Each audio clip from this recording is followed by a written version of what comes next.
Petrol भरायला मित्रांनो विसरून गेलो. आई शपथ, ह्या साईडची लेन संपूर्ण बंद आहे. प्रवेश केलेला आहे कशेडी बोगद्यामध्ये. स्वागत आहे तुमचं मित्रांनो माणगावमध्ये. आपण माणगावमध्ये येऊन पोचलोय. तुम्ही मागचा एपिसोड बघितला नसेल तर लगेचच आपल्या या चॅनलवरती मागचा एपिसोड जाऊन बघा. अंबरनाथ ते माणगावपर्यंतची आपली 3 तासामध्ये राईड कंप्लीट झालेली. आणि आत्ता आपण पुढे चाललो आहे माणगाव टू रत्नागिरी. थेट एकदम मजा येते राईडला. मस्त वातावरण आहे. सकाळचा टाईम झाला आहे 8:41 आणि आत्तापर्यंतची आपली राईड झाली जवळपास 143 किलोमीटरची. आपल्या कोकणाची खासियत म्हणजे ही हिरवीगार झाडं आणि मधून हा आपला असा मुंबई गोवा हायवे, त्याच्यामुळे मस्त.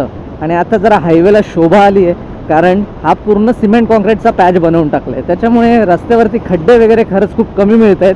आणि जसं की मी पहिल्या एपिसोडला सर्व माणगावपर्यंतची कंडिशन तुम्हाला सांगितलेली, तशी आता पुढे मी रत्नागिरीपर्यंत राईड कंटिन्यू करतो आहे. तर तुम्हाला मुंबई गोवा हायवेची अपडेट वारंवार मिळत राहणार आहे. त्यामुळे शेवटपर्यंत ही व्हिडिओ नक्की बघत राहा. तर आता आपण ना माणगावला मस्त नाश्ता केला, इडली आणि वडा. जर तो तुम्ही कधी ट्राय केला नसेल तर नक्की ट्राय करा. तुम्हाला जेव्हा कधी इडली वडा खाण्याची इच्छा होत असेल तर त्यावेळेला तुम्ही माणगाव बस स्टँडपासून 100 ते 200 मीटर मागे एक लेफ्ट साईडला तुम्हाला गाडी लागलेली दिसेल.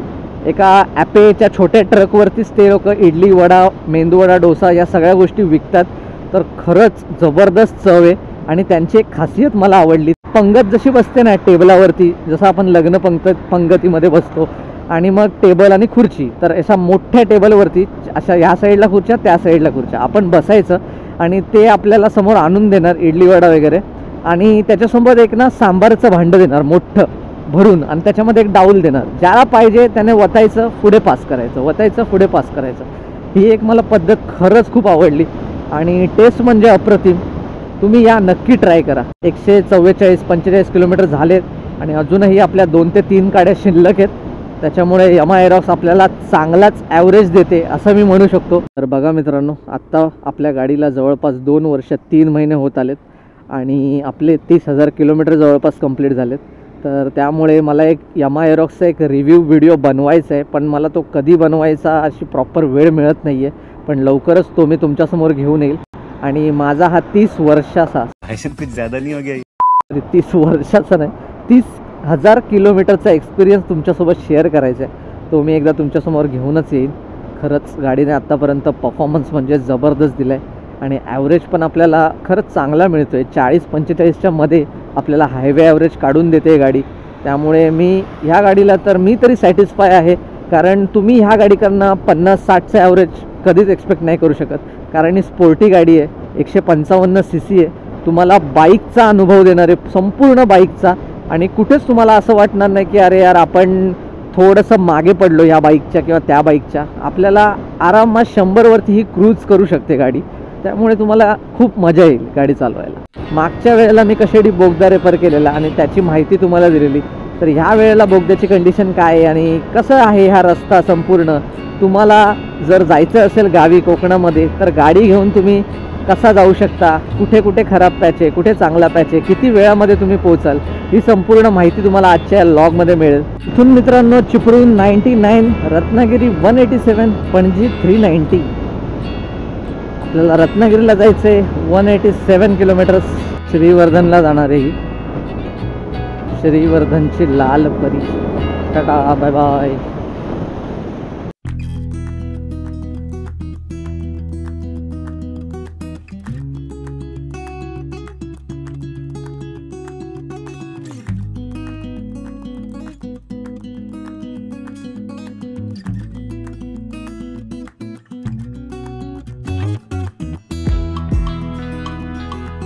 या बघा मित्रांनो, महाडच्या गांधारपाले लेणी.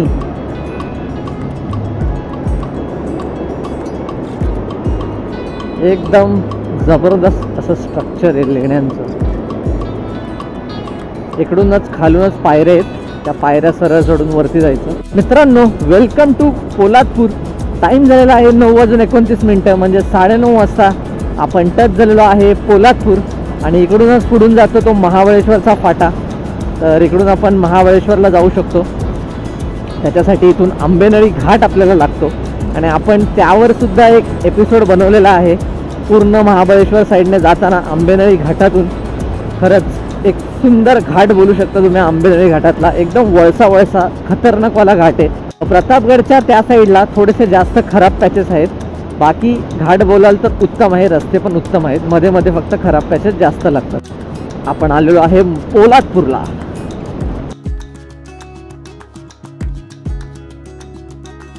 जसा आपण पोलादपूर क्रॉस करून पुढे येतो तसा थोड्याच वेळात कशेडी घाट चालू होतो. आणि आता आपण कशेडी घाटाची कंडिशन बघणार आहे. टनेलमधून जाऊयात. टनेलमधनं आता जायची परवानगी माझ्या मते सर्वांना देण्यात आली आहे. तर बघूयात आपण काय कंडिशन आहे. पेट्रोल भरायला मित्रांनो विसरून गेलो. आई शपथ, खरंच माझ्या अजिबात लक्षात नाही राहिलं. मी असा जोशामध्ये पुढे आलो आणि मग बोललो अरे पेट्रोलचे 2च कांडे आहेत आणि 2 पण नाही आहेत. ते आता 1 वर येऊन जाईल पटकन, कारण 190 किलोमीटरची राईड झाली आणि अजून पेट्रोल मी भरला नाही आहे. मी कधी असं करत नाही, फर्स्ट टाईम असं केलं आहे. तर आता जाऊ देत, अनुभव प्रत्येक गोष्टीचा घ्यायलाच पाहिजे. आपल्या रॉकीची कॅपॅसिटी काय आहे ती पण आज आपल्याला कळून जाईल.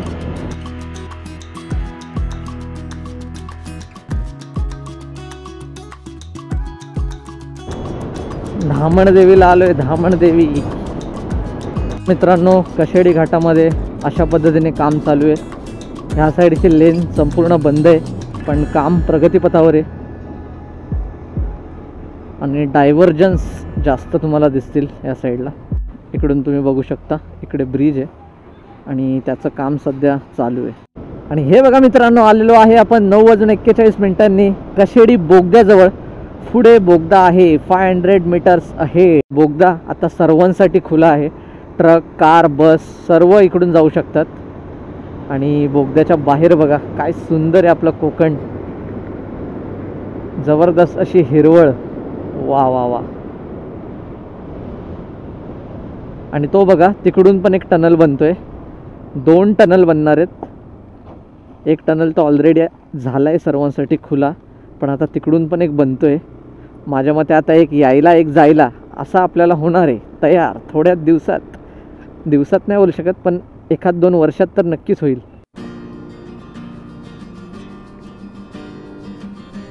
मित्रांनो, आपण प्रवेश केलेला आहे कशेडी बोगद्यामध्ये. काय थंडगार हवा सुटली आहे बोगद्यात. वा वा वा, मस्त गारठा पसरलाय. ऑलरेडी थंडी, त्यात अजून थंडी, मस्त वाटते. आणि बोगदा बघा किती स्पेशियस आहे, खूप मोठा आहे. आणि 2 लेन बनवले आहेत. आणि त्या साईडच्या बोगद्याचं पण काम चालू आहे. आणि मध्ये मध्ये ही अशी गळतीसुद्धा आहे. मध्ये मध्ये असं लीक सारखं काहीतरी मला वाटलं, पण माहिती नाही तो लीकच आहे की तिकडून कुठून तरी पाणी झिरपतंय, काय आयडिया नाही. व्हेंटिलेशन फॅन्स वगैरे पण बसवलेत आतमध्ये.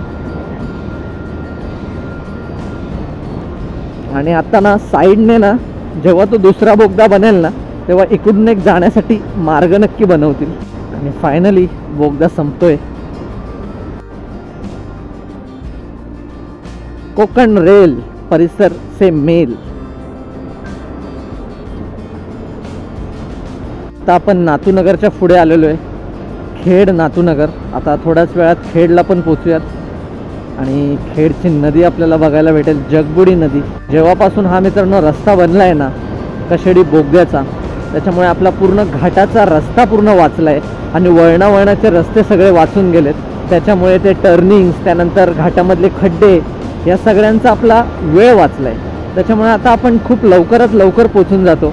माझ्या मते जर आपण बोगद्यापासून खेडचं अंतर बघितलं तर जवळपास 20 ते 22 किलोमीटरचं अंतर आहे. तर हे 20-22 किलोमीटर तुम्ही अर्ध्या तासाच्या आत क्रॉस करून खेडला पोचू शकता. म्हणजे बोगद्यापासून खेडपर्यंत हे फक्त आता अर्ध्या तासाचं अंतर झालं आहे. आपल्याला जेव्हा खेड 8 ते 9 किलोमीटरच्या अंतरावर होतं तेव्हा आपल्याला HP चा पहिला पेट्रोल पंप इथे मिळालेला आहे. तर आपण इकडे थोडं फ्युअल अप वगैरे करून घेऊयात. तुम्हाला पण घाबरण्याची बिलकुल गरज नाही आहे. जर तुमचं पण पेट्रोल संपत आलेलं असेल कशेडी बोगद्याजवळ येता तर फक्त तुम्हाला 10 किलोमीटर कसे तरी काढायचे आहेत. 10 किलोमीटरमध्ये तुम्हाला पहिला HP चा पेट्रोल पंप मिळून जातो. तर त्यावेळेला तुम्ही फ्युअल अप वगैरे करून पुढे तुमची राईड कंटिन्यू करू शकता. Welcome to Khed. 10:15 टाईम झाला आहे आणि आपण पोचलेलो आहे खेडला. आणि ही बघा खेडची जगबुडी नदी.